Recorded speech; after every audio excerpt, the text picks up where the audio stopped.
On the 27th of December 2021, I raced my first ever triathlon, which was Surfbreaker Triathlon, and officially began my triathlon journey. So, since it's now 2023, I thought I'd reflect on my positives, negatives, and in-betweeners of 2022. So, this is where I was at as I was about to start 2022. So, I just finished my first triathlon, Surfbreaker Triathlon, in a time of 1 hour, 16 minutes and 14 seconds, and I came 77th out of 128 competitors.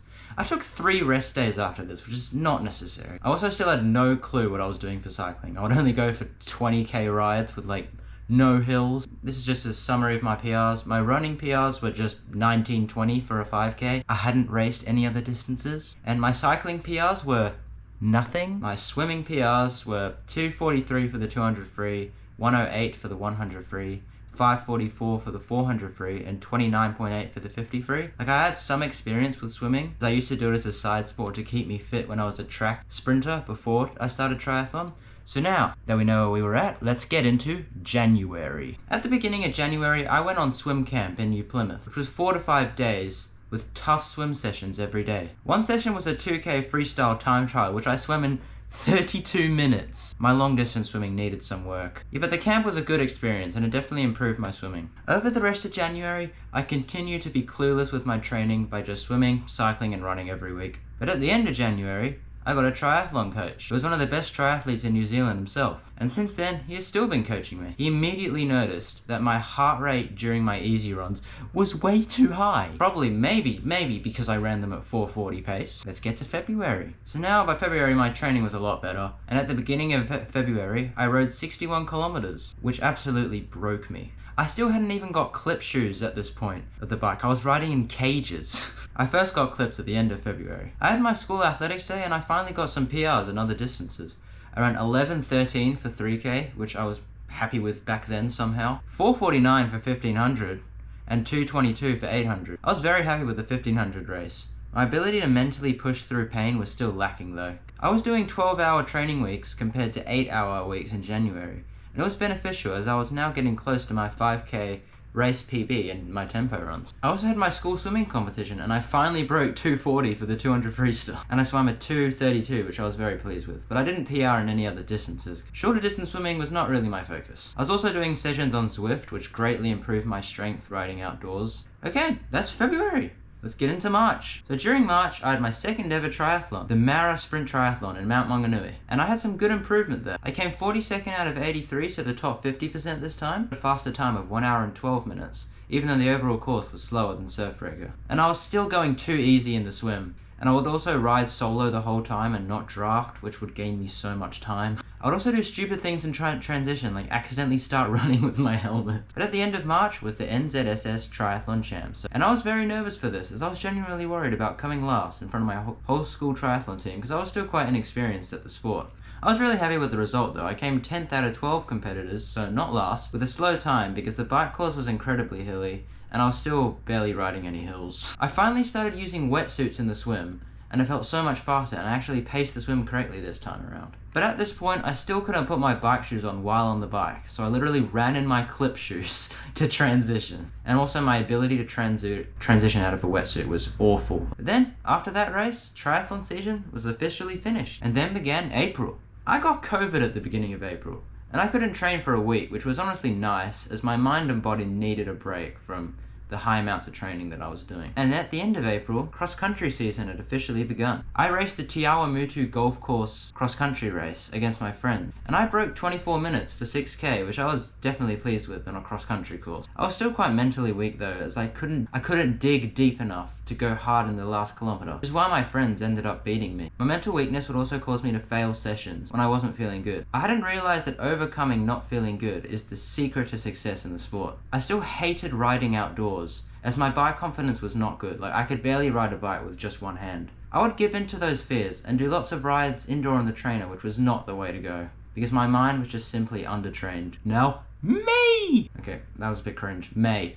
I started off May pretty well, with my longest ever run, 17 Ks. I also beat my 5K personal best at Cambridge Park Run with a 19:05 on a hilly course, which I was happy about too. Yeah, I was swimming a lot less at this point, because I was focused on cross country, and this caused me to fall behind in the squad and find sessions a lot more difficult. Because the sessions were getting harder as the rest of the squad was getting better. And I had some of my hardest sets that I've ever done. I officially set the record for my longest ever swim of 6.5 Ks in a single 2-hour swim practice. We would also consistently do sessions that involve reps at VO2 max pace with very minimal rest. But my triathlon coach put the hammer down with my cycling and was sick of me not riding any hills, so he got me riding at Tamiro more often, and I was in for a treat. Riding hills and cycling has got to be one of the most grueling forms of exercise on planet Earth. I learned that hills are very beneficial to your cycling fitness though. I had my second cross-country race of the season, which was the Tauranga cross-country meet. But unfortunately, I didn't finish the race because my lat muscle cramped. I went too hard in swimming the day before, which taught me to take my recovery days more seriously. And then came June. Now, this was the most important month of the year, and you'll see why. So I started off the month well, with a 4th place in my school cross country behind my runner friends, and I ran the 4-kilometer course in 14:31, which I was very pleased with. Then next week came Waikato's, which is like the round you progress to after the school race. It was an extremely hilly course, and unfortunately at kilometer 4, I was a baby, and I stopped and sat on the side of the course because I couldn't tolerate the pain. I still finished the race, but I learned how mentally weak I still was, and it was time to make a change. I found this guy called David Goggins, who you guys might know, who was extremely mentally tough. He was an ex-Navy SEAL, and yeah, he's mad. And I learned a lot about the mental side from him. He said that to solve your problem, you must tell yourself the truth, which is what I did. I told myself I was mentally weak and I got to work. I ran without music on the most boring courses I could find. I would cycle outside in the rain instead of on the trainer. Whenever I did cycle indoors, I wouldn't look at Zwift so that I couldn't be entertained. I had cross-country nationals at the end of the month, which didn't go too great because my confidence was definitely depleted from the disaster I had in my last cross-country race. And I came 120th out of 157 runners, which was I still had a fun time with my friends on that trip to Nelson. That marked the end of cross-country season, but then after that, I got sick again. And then came July. I got a flu, and it lasted a very long time, like 15 days, because my immune system was weakened from the high amounts of training that I was doing. Beginning training again after 2 weeks was very difficult, as every run and swim felt abysmal. I was still training my mind though. And I remember one day when I was feeling awful, I decided to go for a long run on the most boring roads I could find. I completed the challenge and it felt amazing. It made me realize why mentally challenging yourself is so important in sport, because it gives you a major confidence boost and it makes everything else so much easier than before. So yeah, July was just no racing, it was just a build back month. And then came August. And at the beginning of August, I was finally in good shape and training well after my flu. I was never failing to complete sessions because my mind was already getting stronger. We did a 2K time trial in swimming, and I smoked my PRs. I swam 29:20. In the middle of August, I had Duathlon Nationals, which is a run, then a bike, then a run, which I was looking forward to because I hadn't raced in a while. I was very happy with my performance there, and I came 7th overall. My ability to start riding the bike was still very poor, as it was my first time ever putting my bike shoes on while on the bike in a race. I also still didn't know how to ride in a group, which lost me a lot of time on the bike. But my average power and speed was getting better in all of my training rides because I was riding more hills. And at the end of August, I competed in a 6-kilometer road race, and I came first for my school team with a time of 22:08, which was a massive personal best for me. I was getting better and mentally pushing through the pain in races because of my efforts I had done to strengthen my mind. At the end of August, I also had my longest ever ride, which was 75 kilometers long. Yeah, August was a good month. August was a very good month. But then came September, and this was probably the worst month of the year. I caught a cough at the beginning of September, which delayed my training for like a week. I then started training again too early, which resulted in my training being postponed for another week. I then started too early again. Then I started a slow build back in the end of the month to ensure I wouldn't cough again. And I realized through this month how much I hated my life without triathlon, because I was unhappy during this time. So yeah, that was September. Then came October. It was taking a while to gain fitness back, but I was so thrilled to be back training. And I found out that you need to go without something to realize how much you enjoy it and love it in the first place. It was around this time that I moved house. which gave me access to some great hill training, as my driveway is 500 meters long with 40 meters of elevation change. It was at this point that I started running with my friends in Tamira, which was an incredibly hilly and technical trail, which I found super hard the first time. Like, it was hard not to stop, but it highly benefited me in my running performance. Running hills are like the secret formula to both running and cycling. In the following week, I had my first ever 10k race. I had the Cambridge 10k, and my aim was to break 40 minutes. I ended up running 40:52 though, because I was still gaining fitness back from my long sickness dilemma. Later on throughout the month, towards the end of the month, I had my hardest brick session ever, which was 2 hours long and included all-out reps up my driveway. I realized that my group running ability was still in existence, so I joined my school cycling team and cycled with them every Wednesday, which highly improved my ability to draft. So that was October. It was pretty decent.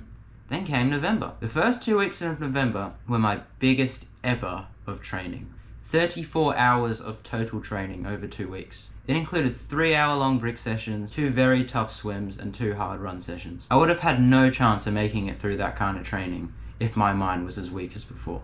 And then, at the end of the month, triathlon season had officially started again, and Tin Man Triathlon was coming up. I unfortunately got a flat tire on the bike during the race, so I was expecting a very poor time, but somehow I came in the top 30%. Track season was also on, so I took it as a good opportunity to try to get some good running personal best. And I got a 1500 PR of 4:44 on a very windy track. I wasn't mentally prepared for the extreme pain you experience during a race that short, which held me back from achieving a much better time. Yeah, that was November. Pretty good. Then December. We made it, boys. We made it to December. In the middle of December was Athletics Nationals. I knew I wouldn't place well, but I just wanted to have a fun time with my other runner friends at the end of a long school year. I got a huge PR in the 3000 with a 10:06. My previous PR was 11:13, but I was still disappointed. I was hoping for sub 10. I got a bit too excited and ran my first K in 3:05, which came back to bite me, as my first 3K split was nearly faster than my 3K race. It was 10:15. You want to guess what my second 3K split was? 11:42. And I ended up coming 42nd out of like 60 competitors with a small PB, which I was pleased with. What I was most pleased with though was my mentality. I couldn't get up for 2 minutes after the road race, because I mentally pushed through the pain better than I had ever done before. The biggest win though was not having to do the 4x400 afterwards. I then finished off the month with Surf Breaker Triathlon, which was my recent video, and even though I accidentally cut the course a little bit, my time was 13 minutes faster than a year ago. I didn't realize that I was a lot fitter as well, which made me finish the run with some stuff left in the tank, which kind of left me annoyed at the end. So yeah, 2022 was a great year for me, and triathlon truly is an amazing sport. My biggest takeaway is that having a strong mind is one of the most powerful tools you can have in all of life. You'd think it just applies to triathlon, but my mind also helped me get better grades this year, and it made me a more positive person. So yeah, thanks for watching guys. Let's hope for an amazing 2023.